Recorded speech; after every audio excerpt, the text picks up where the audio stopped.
আসসালামু আলাইকুম। কাউসার হামিদ চ্যানেলে আপনাদের সবাইকে স্বাগতম। তো আশা করি সকলে ভালো আছেন। আমিও আলহামদুলিল্লাহ আপনাদের দোয়া এবং ভালোবাসায় ভালো আছি। তো অনেক ভাইয়েরা আমাকে কমেন্ট করেছেন বিগত আমি একটি যে ভিডিও ছেড়েছি ডিবি লটারির। তো সেই ভিডিওটি ছাড়ার পর অনেক ভাইয়েরাই আমাকে কমেন্ট করছেন যে ভাই ডিবি লটারি ২০২৪ সালে আপনার শুরু হয়েছে, বাংলাদেশ কি আবেদন করতে পারবে কি পারবে না? তো আমি ভিডিওতে কিন্তু সম্পূর্ণভাবে বলে দিয়েছি যে বাংলাদেশ আসলে আবেদন করতে পারবে না ২০২৪ সালে। তো এই বিষয়টি নিয়ে অনেকেই আপনার এখন পর্যন্ত কনফিউশনে রয়েছেন যে কেন বাংলাদেশ আবেদন করতে পারবে না বা আবেদন করতে পারবে অনেকে বলছে।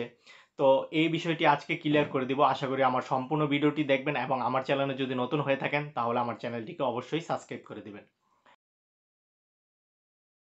তো আপনারা সকলেই জানেন যে ডিবি লটারি আপনার ২০২৪ সালে এটি অলরেডি চালু হয়ে গিয়েছে এবং অক্টোবর নভেম্বর মাস পর্যন্ত এই ডিবি লটারির আবেদনটি আপনার চলমান থাকবে।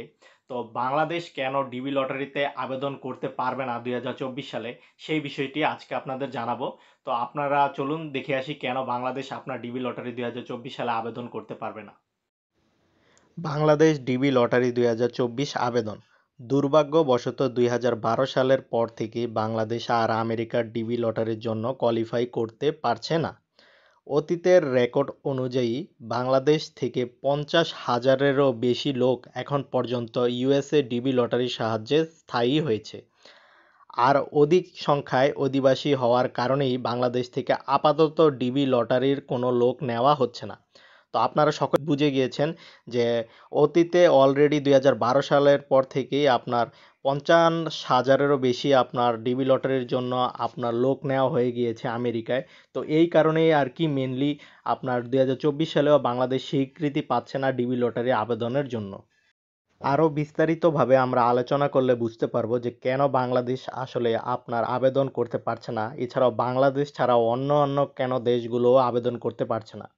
তো যে দেশসমূহ থেকে অনেক বেশি অধিবাসী আমেরিকাতে বসবাসরত রয়েছে, সেই সব দেশগুলোকে গ্রিন কার্ড লটারি প্রোগ্রাম থেকে বাদ দেওয়ার সিদ্ধান্ত নেওয়া হয়। ১৯৯৪ সালে এই নতুন আইনটি করা হয়। তো এখানে বলা হয়েছে যে যেই সকল দেশগুলোতে অলরেডি আপনার লোক নেওয়া হয়ে গিয়েছে সেই সকল দেশগুলোই আপনার বাছাই করে বাদ দেওয়া হয়েছে। এর পেছনের কারণ হলো একই দেশ থেকে বিপুল পরিমাণ মানুষ আমেরিকাতে একসাথে থাকলে তারা এক সময়ে একত্রিত হয়ে আমেরিকার রাষ্ট্র বা সরকারের বিরোধিতা করে কোনো কাজ কিংবা স্ট্রাইক প্রোটেস্ট শুরু করতে পারে, যার ফলে আমেরিকার সার্বিক ক্ষতিসাধন হতে পারে। এই জন্য প্রতিটি দেশ থেকে ৫০,০০০ গ্রিন কার্ডের মতো কোঠা চালু করা হয়েছে। যেই সকল দেশগুলির ভিসা কোঠার লিমিট পার হয়ে গিয়েছে তাদেরকে বাদ দেওয়া হয়েছে এবং অন্য সকল দেশের মানুষের জন্য প্রতি বছর প্রায় ৫৫,০০০ ভিসা দেওয়া হচ্ছে। তো এটি দ্বারা এটি বোঝানো হয়েছে যে আপনার বাংলাদেশে অলরেডি ৫০,০০০-এর আপনার কোটাটি ফিল আপ হয়ে গিয়েছে। এখন ৫০,০০০-এর কোটা ফিল আপ হওয়ার কারণেই বাংলাদেশ থেকে আর লোক নিচ্ছে না। কারণ আমেরিকার যেই নতুন আইনটি চালু করা হয়েছে ডিবি লটারি, সেই ডিবি লটারির আইনে উল্লেখ করা রয়েছে যে ৫০,০০০-এর বেশি কোনো মানুষ অন্যান্য দেশ থেকে নিতে পারবে না। তো আপনি ধরেন বাংলাদেশ থেকে অলরেডি ৫০,০০০ বুকিং হয়ে গিয়েছে টিকিট। তো সেই কারণে বাংলাদেশ থেকে ৫০,০০০ মানুষ অলরেডি আমেরিকাতে বসবাস করছে গ্রিন কার্ডের সাহায্যে। তো সেই কারণে তারা আর বাংলাদেশ থেকে লোক নিতে চাচ্ছে না। অন্যান্য যেই সকল দেশগুলোতে ৫০,০০০-এর বেশি কম লোক রয়েছে আমেরিকাতে যারা গ্রিন কার্ডে বসবাস করছে, সেই সকল দেশগুলো সুযোগ পাচ্ছে।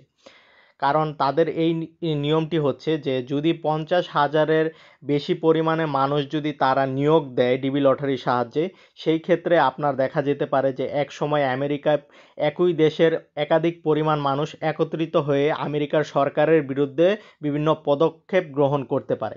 তো আমেরিকার সরকার এই সতর্কতা অবলম্বনের জন্যই আপনার ৫০,০০০-এর বেশি লোক কোনো কান্ট্রি থেকে তারা নিচ্ছে না। তো আপনারা অলরেডি হয়তো বুঝতে পেরেছেন যে ২০২৪ সালে বাংলাদেশ কেন ডিবি লটারির আবেদনের স্বীকৃতি পাচ্ছে না। তো অনেক ভাইয়েরা দেখা যায় আপনার ইউটিউবে ভিডিও বানিয়ে বলছে যে আমেরিকার ডিবি লটারি চালু হয়ে গিয়েছে, আপনারা খুব দ্রুত আবেদন করুন। তো সেই সকল ইউটিউবারদের থেকে বিরত থাকবেন। এবং অনেকে দেখবেন যে ফেসবুক মেসেঞ্জার, ইউটিউবে কিংবা হোয়াটসঅ্যাপে আপনার লিঙ্ক দিয়ে থাকে ডিবি লটারিমূলক আপনার ইনফরমেশন, আপনারা আবেদন করুন। তো আপনারা ভুলেও সেই সকল লিঙ্কে প্রবেশ করবেন না, কারণ এই লিঙ্কে প্রবেশ করার মাধ্যমে আপনার আইডি হ্যাক হয়ে যেতে পারে, কিংবা আপনার পার্সোনাল যে ইনফরমেশন, মোবাইল নাম্বার সহ অন্যান্য যেই তথ্যগুলো সেগুলোও লিক হয়ে যেতে পারে। তো আশা করি সম্পূর্ণ ভিডিওটিতে আপনারা বুঝতে পেরেছেন কেন বাংলাদেশ আপনার ডিবি লটারিতে স্বীকৃতি পাচ্ছে না। তো যদি ভিডিওটি ভালো লেগে থাকে তাহলে অবশ্যই আমার চ্যানেলটিকে সাবস্ক্রাইব করে দিবেন, এবং ডিসক্রিপশনে আমার ফেসবুক পেজটির লিঙ্ক দেওয়া থাকবে। আপনাদের যদি কোনো কোয়েশ্চেন বা কমেন্ট করার ইচ্ছা থাকে তাহলে চাইলে আমার ফেসবুক পেজটিতে লাইক দিয়ে সরাসরি আমার সাথে মেসেঞ্জারে যোগাযোগ করতে পারেন। তো ধন্যবাদ সবাইকে, ভালো থাকবেন, সুস্থ থাকবেন, আসসালামু আলাইকুম।